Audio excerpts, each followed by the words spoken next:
Hello and welcome to the MovieKing Podcast. My name is David Jurmann and I'll be your host. On today's episode, I'm going to review a Minecraft movie. So say what you want about this as a film, but I think its popularity surpassed even the most optimistic projections. I mean, let's be honest. The game was hugely popular around a decade ago. When I was in middle school and high school, people loved this game. I mean, my friends played it, I played it, everyone was playing it, it's a great game. But it's not so popular anymore. I think games like Fortnite and Roblox have kind of become a lot more popular with kids. That's sort of this generation's game. And to be honest, I think they're kind of gross. Like, sorry if you like those games. I just don't really get them. Minecraft is really cool though. And this movie has been in development hell for years. It's been going on and on and on. I think even when I was in high school, I remember reading about this movie being in development and then, just wouldn't get made. And I was kind of wondering, is it even going to come out? It feels like the Angry Birds movie where, it came out so long after the game was first popular that you're wondering, is this even going to be successful? And then once it did get made and once a trailer finally came out, people immediately rejected it. The public hated it. Most people thought it looked bad, and at best people said it looked okay. So to kind of have this movie come out and not just be big, but massive, is kind of a huge shock. I didn't expect even on its best day that it would do even remotely as well as the Super Mario Bros. Movie, which, to put things in perspective, this movie did better than the Super Mario Bros. Movie opening weekend. Not to mention the best opening for any video game movie in its opening weekend. So that's just mind-boggling to think about. That's really crazy because this movie has just had so many things going against it, whether it be development hell or people not liking the trailer or the game not being as popular now as it once was. It's just, it had so much going against it, and to think it's actually doing amazingly well financially is ridiculous. I mean, I'll be super impressed. Let's see what happens if this movie actually has legs. But I'm really curious to see if this movie can actually break $1 billion, because at the rate it's going right now, it actually could get pretty close to hitting that, and it would just be miraculous for this kind of movie that really had everything going against it. And this movie has practically gone viral. I'm not so big on TikTok, so I didn't realize just how much this trend had blown up and gotten going, but I'd seen some videos online of audiences cheering, clapping, and even throwing food during the movie. I'll get a bit more into that later. But anyway, I went into this movie not really knowing what to expect out of it. I didn't really like the trailer. I thought it looked okay, but it didn't really get me into it. I thought the humor didn't look very good, and it just looked kind of like a cash grab that came too late. And the reviews kind of came out and said this movie wasn't actually all that bad. So that got me curious, is this movie kind of alright? Is this gonna be not that bad? And now, having seen the movie, I'll say this. It is a bad movie that I had a lot of fun watching. And there's a really big, difference in kind of enjoyment there. And you'll hear me contradict myself a lot throughout this review, because I'll talk about how much this movie does wrong and how bad it is as a real movie, and then not hate it by the end because I had so much fun watching it. So that's going to be what this review is about. And let's just get into it. So this movie is saved by the fact that director Jared Hess, largely known for stuff like Napoleon Dynamite and Nacho Libre, completely knows what this movie is. He knew what he was going for, he knew what he was trying to do with it. He wasn't taking it seriously, he was just trying to make something silly and goofy and fun, and he didn't care if it didn't feel like a real movie. He just tried to make something entertaining, and he didn't take this movie even slightly seriously. Maybe to a fault, but this whole thing is a giant SNL skit for 2 hours, and it doesn't even bother trying to make sense or have these so-called character arcs that, you kind of look for in these types of movies. And that just kind of takes away any feeling you have of watching, a genuine film. This movie feels more in line like something like The Cat in the Hat or B-Movie, where you're just kind of watching it being I don't even know what to make of this anymore. This isn't, actually a movie. This is just a bunch of characters making jokes, and there's no real plot. There's just kind of there's a small semblance of a plot. There's the smallest, tiniest bit of some kind of story here, and that's what you get. And look, is that what Minecraft fans wanted? Probably not. This doesn't really represent what the game is about and what it's trying to be. The game is, a lot less silly than this. And the game is really fun. But I will say this, the movie actually does at times capture what it feels like playing the game, and I give it a lot of credit for that. And I think that's largely, again, due to Jared Hess, who I think is a fan of the game. I mean, I think he just tried to make a very silly movie, but I do feel like this was made by someone who enjoys the game and at least, and has people on set who also enjoy the game and are just trying to have fun too.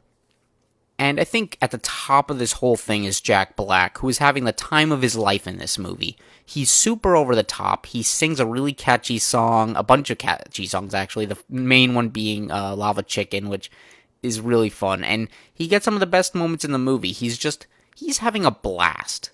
And I've heard some people say he gets very over the top and says every line is over the top and it wears on you after a bit. And I'm not going to deny that because it's kind of true.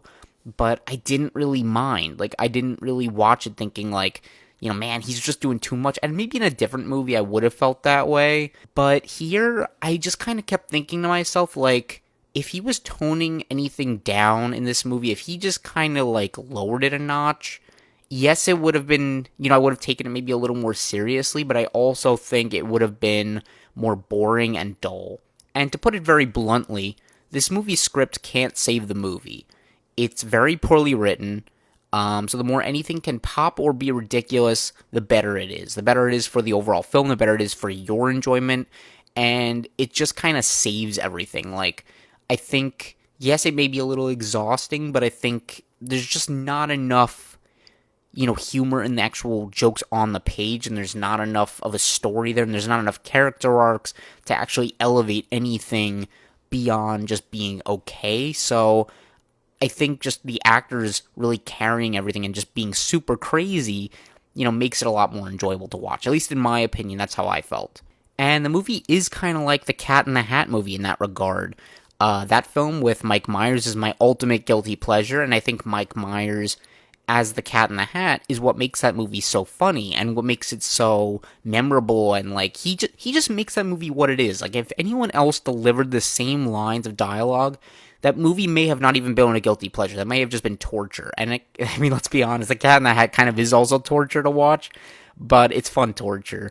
And this movie is similar, but with Jack Black as Steve. So you kind of get that similar energy of just this one person trying to be very over the top and silly and ridiculous, and it just elevates everything else in the movie to be more fun than it would have been otherwise. Now, getting to the visuals of this movie, that's something I also really want to talk about. It's hit or miss. I'll admit that I actually kind of like the way this movie brought the Minecraft world to life from the games. I think animated would have been the better approach, just a total CG animated film would have been the right move and just would have felt a lot more cohesive and just a lot more natural to everything. But this movie chose to do a live-action hybrid, sort of real people and animated world. And I think for the approach they were going for, it's kind of going for a more cartoony but also realistic design, where it's these animals kind of look they have very realistic fur and textures, but they look very fake.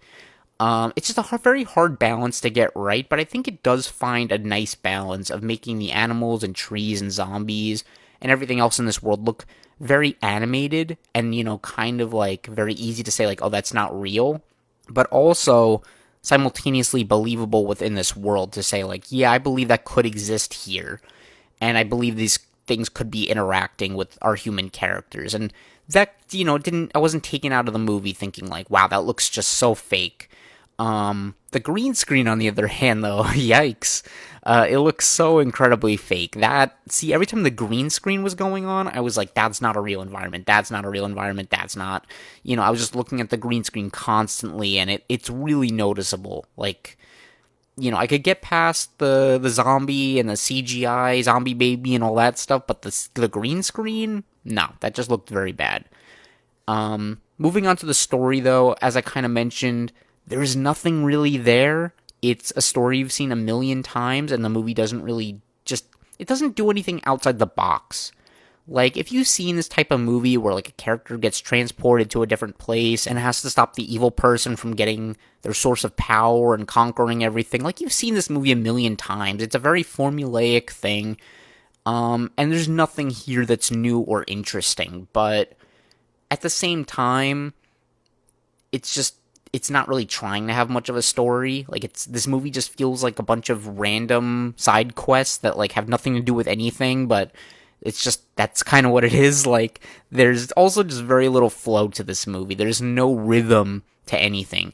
I mean, we literally spend a portion of the movie with actor Jennifer Coolidge and a Minecraft villager, a CGI Minecraft villager, going on a date, and it has nothing to do with the rest of the story at all, and doesn't even have any payoff. Like, there's no, payoff where it's like these characters come back to do something important. It's like, you could cut it out of the movie and it wouldn't change anything.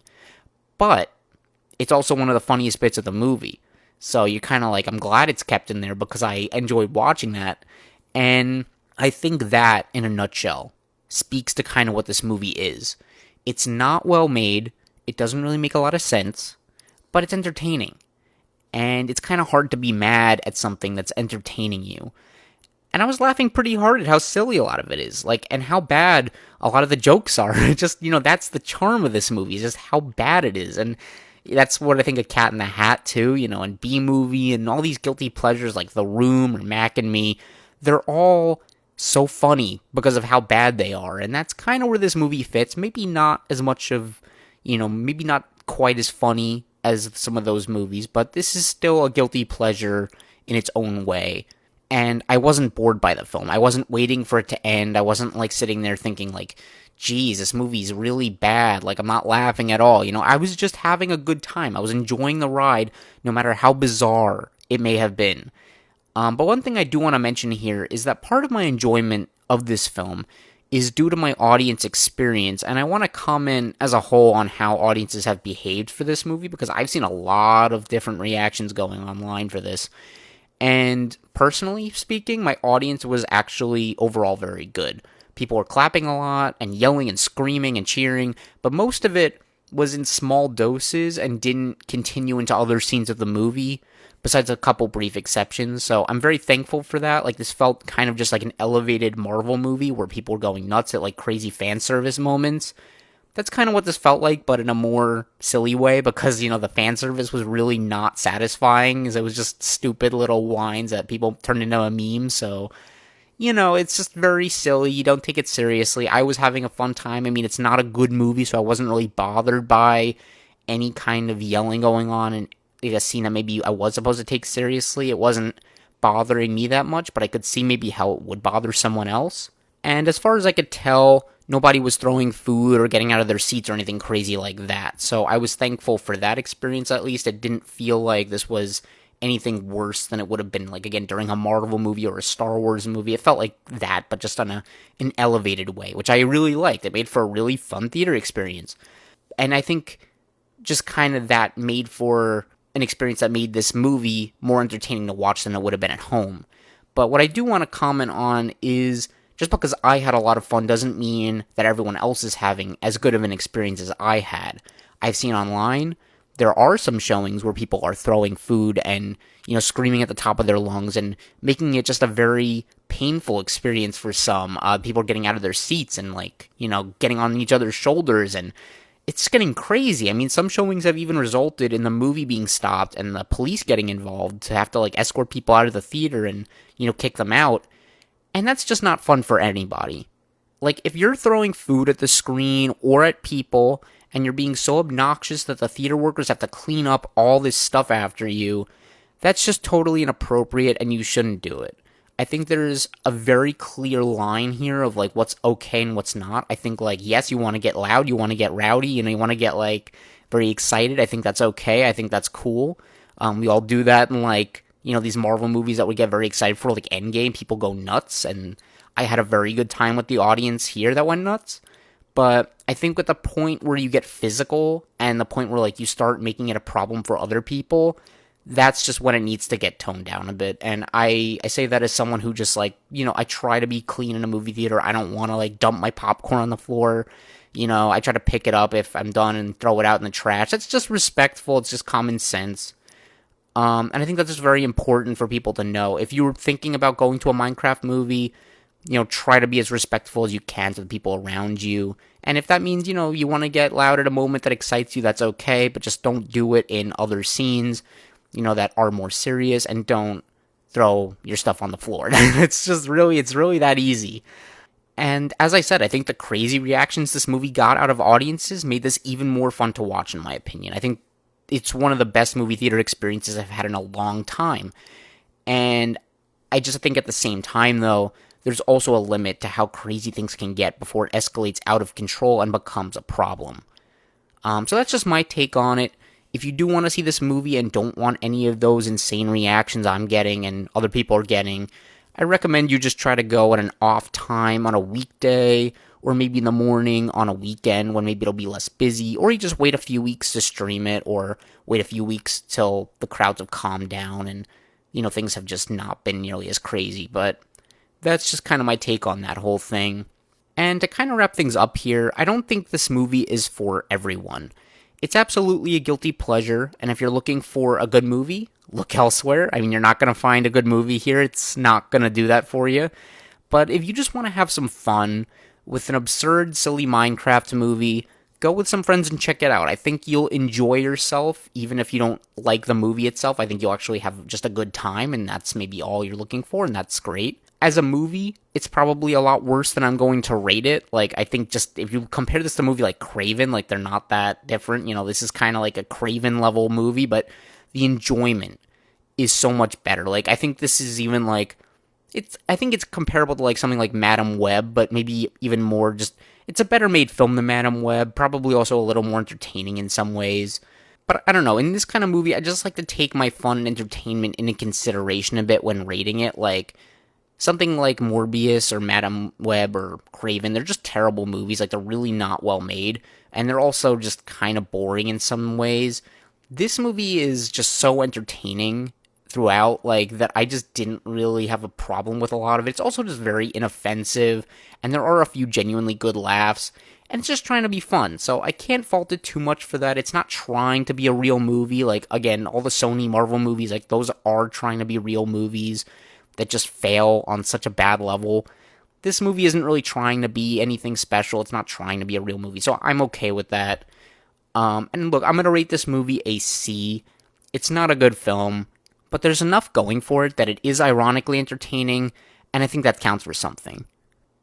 And that about does it for this episode. If you want to follow my reviews, you can find me on Letterboxd at MovieKing1224. You can also listen to this podcast on your favorite apps such as Spotify, YouTube, Apple Podcasts, and Amazon Music. If you have any comments or feedback, I would love to hear it and improve the show. And of course, if you've enjoyed this episode, please consider liking, subscribing, and hitting the notification bell to hear more like it. I appreciate you all so much for listening, and I'll talk to you next time. Thank you. Bye-bye.